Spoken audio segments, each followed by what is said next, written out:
Hola mis amores, nuevamente continuamos con el reino vegetal. La clase pasada veíamos la fotosíntesis. Quiero recordarles las partes que tiene esta: la absorción, la circulación, la fotosíntesis y la respiración. Hablábamos de la savia y les decía que podíamos identificarla en la corteza de los árboles, de algunos árboles en los que pareciera como si se derramara un poquito de esa savia para que la pudiéramos observar. Entonces hoy les traigo algunas fotos para que miremos cómo es. Entonces, ¿qué es la savia? Se conoce como savia a la sustancia líquida con la que se alimentan las plantas y que se transporta por los vasos leñosos que tiene cada planta. Entonces son estas goticas que ven acá. Sí, yo les decía que eran translúcidas, pero cuando se secan empiezan a verse así, miren, como si fuera miel o como una melaza espesa y pegachenta. Así se ven, así las podemos observar cuando puedan salir a la naturaleza a pasear con los papitos. En los árboles grandes es donde más la podemos notar. Entonces ya con esto damos por terminada la parte de la fotosíntesis y de la alimentación de las plantas, y vamos a ver la clasificación de las plantas. Las plantas se pueden clasificar de varias maneras, por plantas sin flor, plantas con flor, plantas por su tamaño y también plantas por su utilidad. Entonces miremos, las plantas sin flor son aquellas que no producen flores, como por ejemplo los helechos, los musgos, los pinos. Y las que producen flores pues son las que nosotros vemos ornamentales, o las que dan un fruto. Ese fruto protege la semilla de la planta. Dentro del fruto está la semilla, y las podemos ver en los árboles frutales como los manzanos, la naranja, o también la podemos ver en las orquídeas y todas las plantas que producen flores. Estos son ejemplos.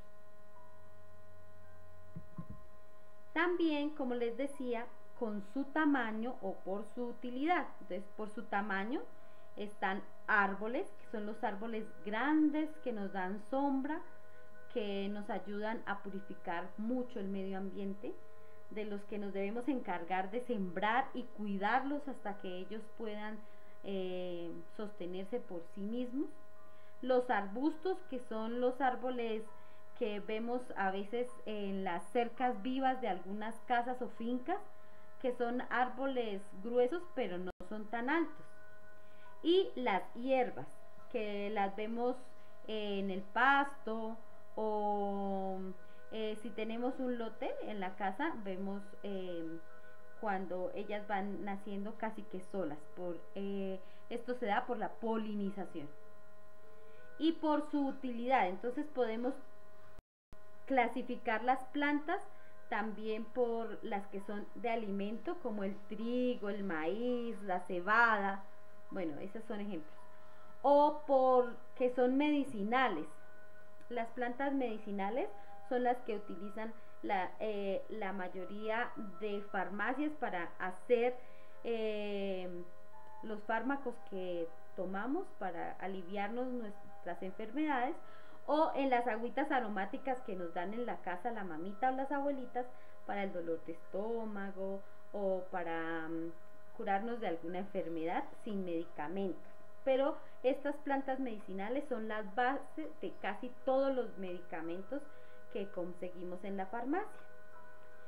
Y las ornamentales, pues las ornamentales son las que tenemos en la casa, dentro del hogar, que algunas son solo de follaje, o sea, con hojas verdes en su mayoría, o con flores. Entonces en esas encontramos los cartuchos, las azucenas, las astromelias, y las más conocidas por todos nosotros, que son las rosas y los claveles. Así se clasifican las plantas sencillamente, porque si ustedes van a la ciencia, tienen otra clasificación y nombres complicados de quien descubrió o donde se descubrió esa planta por primera vez. ¿Qué vamos a hacer en nuestro cuaderno? Entonces, como siempre, manejando bien el renglón, utilizando el color rojo para la fecha, que es 14 de mayo del 2020. Y para los títulos vamos a escribir muy lindo en el cuaderno: clasificación de las plantas. Como les decía en la explicación, entonces vamos a escribir con negro: las plantas se clasifican en plantas sin flores o plantas con flores, y también por su utilidad y tamaño. Van a escribir como un subtítulo las plantas sin flores y su definición, y las plantas con flores y su definición. Y si tienen la posibilidad de imprimir, pues imprimen estos dos esquemas en los que nos muestran las clasificaciones según la flor según la flor o las plantas sin flor, y la clasificación por tamaño y por utilidad. Esto es lo que tenemos que hacer en nuestro cuaderno. Y ahora sí me envían evidencias. Hay muchos niños que ya me enviaron evidencias de la primera parte, pero otros no. Entonces ahora sí me envían evidencias a mi WhatsApp en fotico de la primera parte que vimos la clase anterior y de esta cuando la terminen de hacer. Dios los bendiga y espero que les haya quedado claro el